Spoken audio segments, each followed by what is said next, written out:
हमारा जब आज का टॉपिक है वो इम्यूनोलॉजी का ही तीसरा टॉपिक है, टाइप्स ऑफ इम्यूनिटी, प्रतिरक्षा के प्रकार। देखिए, प्रतिरक्षा के जो प्रकार हैं, तो प्रतिरक्षा के प्रकार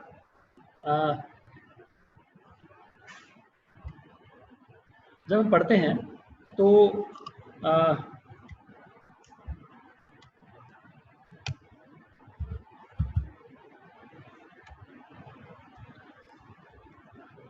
उसके प्रकार का जो आधार है वो है on basis of development in host.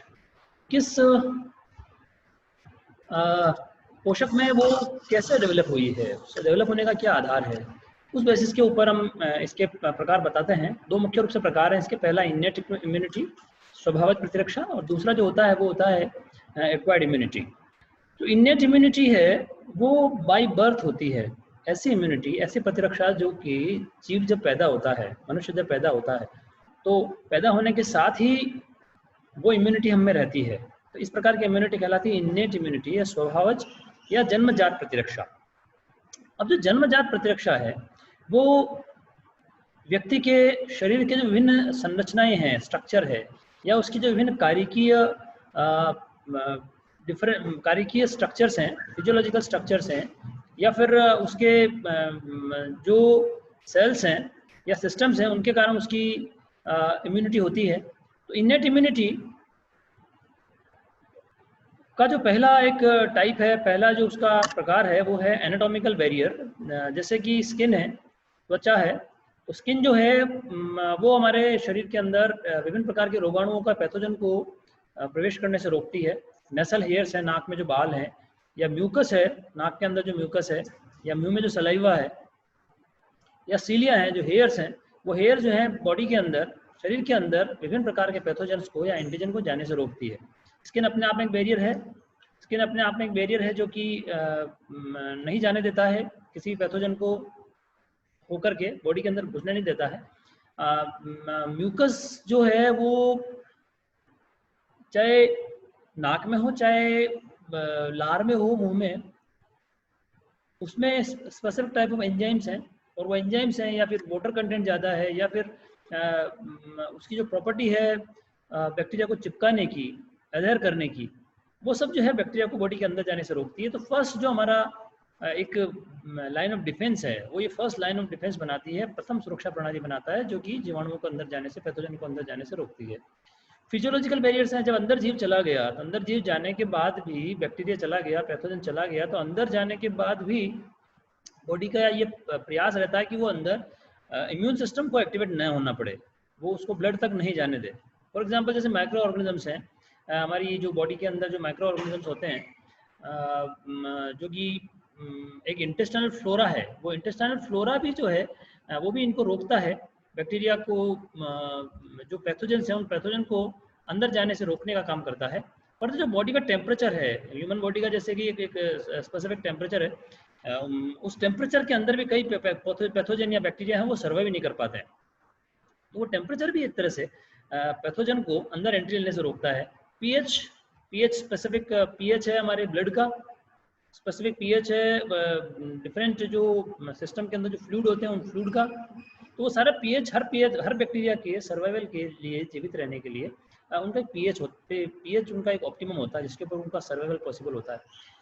तो अगर वो पीएच उनके अकॉर्डिंग नहीं है तो सर्वाइव नहीं कर पाएंगे और मर जाते हैं। इसी तरह ऑयल एंड स्वेट, सेरुमेन जो होता है हमारे कान के अंदर होता है, जो तेली पदार्थ है, कान के माध्यम से अगर कोई जीवाणु घुसना चाहेंगे तो वो जो सेरुमेन है वो उनको, बैक्टीरिया को बाइंड कर लेता है, रोक लेता है, और डस्ट और ये सारे बैक्टीरिया, पैथोजन सारे एक्यूमुलेट हो जाते हैं, जिसको हम कान में कचरे के रूप में अक्सर हम लोग बाहर निकाल दिया करते हैं, तो वो भी बैक्टीरिया को अंदर जाने से रोकता है।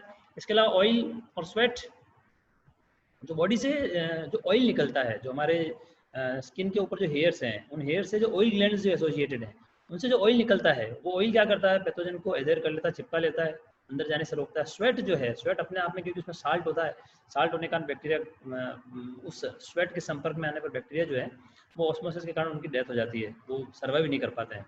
लाइसोजाइम ऐसे एंजाइम्स हैं जो कि मैंने अभी बताया था पहले भी, पिछले लेसन के अंदर भी, जो टीयर के अंदर होते हैं, आंसू के अंदर होते हैं, हमारे जो लार है उस लार के अंदर होते हैं। ये ऐसे एंजाइम्स हैं जो कि जब बैक्टीरिया इनके संपर्क में आते हैं तो वो बैक्टीरिया की सेल वॉल को डिसॉल्व कर देते हैं या बैक्टीरिया में दूसरे से फिजियोलॉजिकल चेंजेस पैदा करते हैं जिनके कारण बैक्टीरिया सर्वाइव नहीं कर पाता। बाइल, पित्त जिसको हम जानते हैं, जो हमारी स्मॉल इंटेस्टाइन है, लीवर में पित्त प्रोड्यूस होता है, और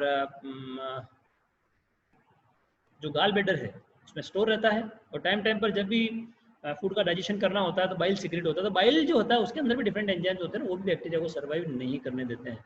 तो बाइल भी एक फिजियोलॉजिकल एक इंपॉर्टेंट एक एलिमेंट है, बैरियर है, जो कि बैक्टीरिया को सर्वाइव नहीं करने देता, पैथोजन को या एंटीजन को किल करने का काम करता है। फर्दर इंटरफेरोन्स हैं, इंटरफेरोन्स वो स्पेसिफिक प्रोटीन्स होते हैं जो कि वायरस को मार देते हैं। बॉडी के अंदर से स्पेसिफिक सिक्रेशन सिक्रेट होते हैं प्रोटीन्स, और वो प्रोटीन जो है वो सीधा सीधा पैथोजन को इनएक्टिवेट करने का या वायरसेस को सीधा सीधा इनएक्टिवेट करने का काम करते हैं। तो ये जो पहला तो एनाटॉमिकल बैरियर था, शरीर की संरचना है, दूसरा जो फिजियोलॉजिकल बैरियर था, ये फिजियोलॉजिकल बैरियर जो है ये भी बॉडी के अंदर, अगर बॉडी का पहला लाइन ऑफ डिफेंस जो है हमारा एनाटॉमिकल बैरियर्स को उसने क्रॉस कर लिया, तो सेकंड लाइन ऑफ डिफेंस को जो है वो क्रॉस नहीं कर सकता। दूसरी सुरक्षा प्रणाली जो है उसको क्रॉस करना उसके लिए बहुत मुश्किल होता है पैथोजन के लिए।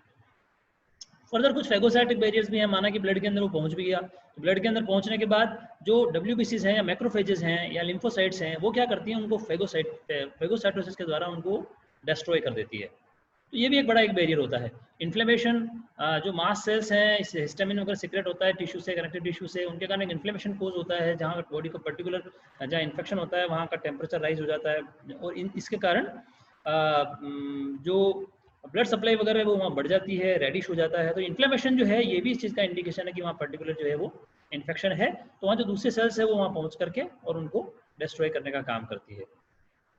बॉडी के अंदर जो ब्लड है, उस ब्लड के अंदर एक कॉम्प्लीमेंट सिस्टम मिलता है जो कि ग्रुप ऑफ प्रोटीन्स है, और ये कॉम्प्लीमेंट सिस्टम के अंदर डिफरेंट टाइप के प्रोटीन होते हैं, C1 से लेकर C9 तक।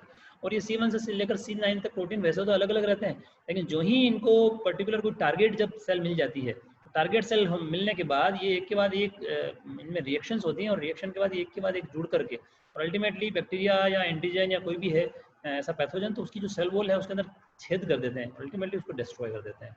तो ये जो सारी चीज़ें ये इंसान जो है वो अपने साथ लेके पैदा होता है, इसके लिए उनको बाहर से उनको एक्वायर नहीं करना पड़ता है, ये उनकी बॉडी के अंदर ही मौजूद है। इसलिए इस प्रकार की इम्यूनिटी कहलाती है इन्नेट इम्यूनिटी या स्वभावत प्रतिरक्षा, जो कि बाय बर्थ हमको हमारे साथ मिलती है। दूसरी जो इम्यूनिटी है वो दूसरी इम्यूनिटी है एक्वायर्ड इम्यूनिटी। जो एक्वायर्ड इम्यूनिटी है, ये एक्वायर्ड इम्यूनिटी व्यक्ति अपने जीवन काल में अर्जित करता है। व्यक्ति अपने जीवन काल में बाय बर्थ लेकर नहीं आता, और जीवन काल में जितने भी उसको एक्सपीरियंसेस होते हैं विभिन्न डिजीज से, उनके दौरान जो है ये व्यक्ति इनको अर्जित करता है। और क्योंकि ये जीवन काल में अर्जित की जाती हैं, इसलिए इनको एक्वायर्ड इम्यूनिटी कह करके हम बताते हैं, हम इनको कहकर बताते हैं कि ये अर्जित की गई है। तो जो ड्यूरिंग लाइफ टाइम पूरे जीवन में वो जो अर्जित की जाती है वो इम्यूनिटी कहलाती है एक्वायर्ड इम्यूनिटी। तो जो एक्वायर्ड इम्यूनिटी है वो इम्यूनिटी दो प्रकार की होती है, दो तरह की होती है, और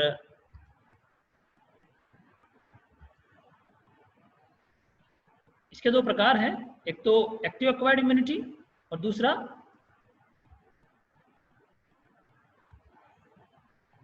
passive acquired immunity. Active acquired immunity और दूसरा पैसिव एक्वायर्ड इम्यूनिटी। ये जो एक्टिव एक्वायर्ड इम्यूनिटी है ये बॉडी खुद एक्टिव रह करके एक्वायर करती है, इसलिए इसको एक्टिव एक्वायर्ड इम्यूनिटी कहते हैं, सक्रिय अर्जित प्रतिरक्षा इसे कह करके बताते हैं। अब बॉडी कैसे एक्टिव रहकर अर्जित करती है, जैसे व्यक्ति को कोई विशेष कोई पर्टिकुलर रोग हो गया, डिजीज हो गई, तो डिजीज होने के बाद पैथोजन उसके अंदर एंटर कर गया, मतलब जीवाणु उसके अंदर प्रवेश कर गया, रोगाणु प्रवेश कर गया, और रोगाणु प्रवेश करके अल्टीमेटली सारे बैरियर क्रॉस करके अंदर प्रतिरक्षा तंत्र तक पहुंच गया। अब रोग तो हो गया, तो प्रतिरक्षा तंत्र अब क्या करता है, उस रोग से लड़ता है और अल्टीमेटली उस व्यक्ति को उस रोग से निजात दिलाता है। तो उस रोग से लड़ने के दौरान जो प्रतिरक्षा तंत्र है वो उस व्यक्ति को उस रोग के प्रति एक इम्यूनिटी प्रोवाइड कराता है। देखिए बहुत अच्छा एग्जांपल है इसका, चेचक का एग्जांपल हम लोग लेते हैं, हम सभी जानते हैं, हमारे घर पे भी हम सुनते रहते हैं, जिसके अंदर हमारे घर पे हमारे माता पिता हमें कहते हैं कि चेचक एक बार हो जाती है तो फिर वापस नहीं होती है। तो ये वापस नहीं होने का यही रीज़न है, व्यक्ति को चेचक हुआ, चेचक होने के दौरान उसका जो पैथोजन है वो बॉडी के अंदर गया, बॉडी ने उसको लड़ करके उसको समाप्त किया, उसको खत्म किया, और अल्टीमेटली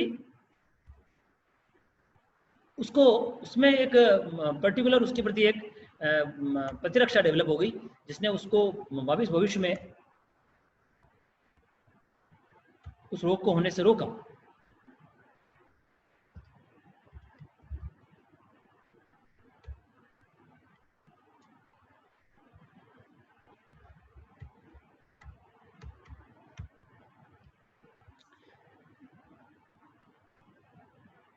अब जो दूसरे प्रकार की इम्यूनिटी होती है वो पैसिव एक्वायर्ड इम्यूनिटी होती है। तो पैसिव एक्वायर्ड इम्यूनिटी जो है, उस पैसिव एक्वायर्ड इम्यूनिटी का मतलब ये है कि व्यक्ति को बाहर से इम्यूनिटी प्रोवाइड कराई गई है किसी पर्टिकुलर रोग के प्रति। व्यक्ति का शरीर सपोर्ट नहीं कर रहा है, व्यक्ति का शरीर लड़ नहीं पा रहा उस बीमारी से, तो बाहर से जो व्यक्ति को किसी प्रकार की इम्यूनिटी प्रोवाइड कराई जाती है, वो इम्यूनिटी जो है उसको पैसिव एक्वायर्ड इम्यूनिटी कह करके बताते हैं। इसका बहुत अच्छा एग्जाम्पल हमारे टिटनस का टीका जो लगता है, जैसे तो जब चोट लग गई, घाव लग गई, तो घाव लगने के बाद हम बाहर से एक इम्यूनिटी प्रोवाइड कराते हैं, इंजेक्शन लगाते हैं, जिसमें जो कि जाकर के व्यक्ति को उस पर्टिकुलर अगर टेटनस का अगर बैक्टीरिया अंदर इन्फेक्ट कर गया है, अंदर चला गया है, तो उसके प्रति वो उसको सुरक्षा प्रोवाइड कराएगा, इम्यूनिटी प्रोवाइड कराएगा। इसका एक और एग्जाम्पल है कुत्ता काटने पर रेबीज। अगर माना कि उस कुत्ते को ऐसा वैक्सीनेशन कुत्ते का हो नहीं रखा है और उसने अगर किसी व्यक्ति को काट लिया है या कुत्ता पागल हो गया उसने व्यक्ति को काट लिया है, तो रेबीज होने के व्यक्ति को पूरे चांस रहेंगे। तो उस कंडीशन में कुत्ते के काटने के बाद उसको एक एंटी रेबीज वैक्सीनेशन किया जाता है, टीका लगाया जाता है, और वो इस चीज़ को सुनिश्चित करता है कि जो रेबीज जो है वो व्यक्ति के अंदर किसी प्रकार का कोई रोग पैदा न कर पाए। तो इस तरह की अगर इम्यूनिटी है जिसमें बाहर से इम्यूनिटी प्रोवाइड कराई जा रही है इंजेक्शन के माध्यम से, कुछ दवाई दे करके, तो उसको हम कहते हैं पैसिव एक्वायर्ड इम्यूनिटी। और अगर व्यक्ति खुद अपने जीवन काल में उस रोग से लड़ करके, उस व्यक्ति को रोग होता है, रोग से लड़ करके और इम्यूनिटी अगर व्यक्ति अर्जित करता है, उसको acquired immunity, active type of acquired immunity कह करके हम बताते हैं। कोरोना के लिए भी अभी हाल ही के अंदर यही कहा जा रहा है कि कोरोना से अगर 70% से अधिक अगर आबादी अगर इन्फेक्ट हो जाएगी तो एक हर्ड इम्यूनिटी डेवलप हो जाएगी, जिसके अंदर व्यक्ति, हर एक के अंदर व्यक्ति जो है वो ऑटोमेटिकली व्यक्ति के अंदर एक इम्यूनिटी डेवलप हो जाएगी। या फिर ऐसा कहा जा रहा है कि जिसको एक बार कोरोना हो गया उसको वापस नहीं होगा, क्योंकि उसके कारण उस व्यक्ति के अंदर एक इम्यूनिटी डेवलप हो गई। हालांकि ये चीज़ भी सही नहीं है, क्योंकि अभी कुछ केसेस जैसे आए हैं जिनमें एक बार कोरोना इन्फेक्शन होने के बाद व्यक्ति ठीक हो गया, और ठीक होने के बाद वापस उसको 10 दिन बाद, 15 दिन बाद वापस इन्फेक्शन हो गया। तो अभी इस संदर्भ में काफ़ी शोध बाकी है। संदर्भ केवल क्योंकि एक्टिव इम्यूनिटी का था इसलिए मैंने ये एग्जांपल दिया। तो एक्टिव इम्यूनिटी, एक्वायर्ड इम्यूनिटी वो जिसके अंदर व्यक्ति को बीमार हो, बीमार होने के बाद उससे उसको रोग से प्रतिरक्षा प्राप्त हो जाए। पैसिव एक्वायर्ड इम्यूनिटी जिसमें व्यक्ति को कोई रोग हो जाए, रोग के प्रति ठीक करने के लिए उसको जो बाहर से जो इम्यूनिटी प्रोवाइड कराई जाती है, प्रतिरक्षा दी जाती है इंजेक्शन के माध्यम से, दवाई के माध्यम से, उसको पैसिव एक्वायर्ड इम्यूनिटी हम कर करके बताते हैं। तो ये जो टाइप्स हैं, ये दो टाइप्स हैं इम्यूनिटी के, कि किस तरह से वो डेवलप होती है, किस तरह से उसका डेवलपमेंट होता है। थैंक्स।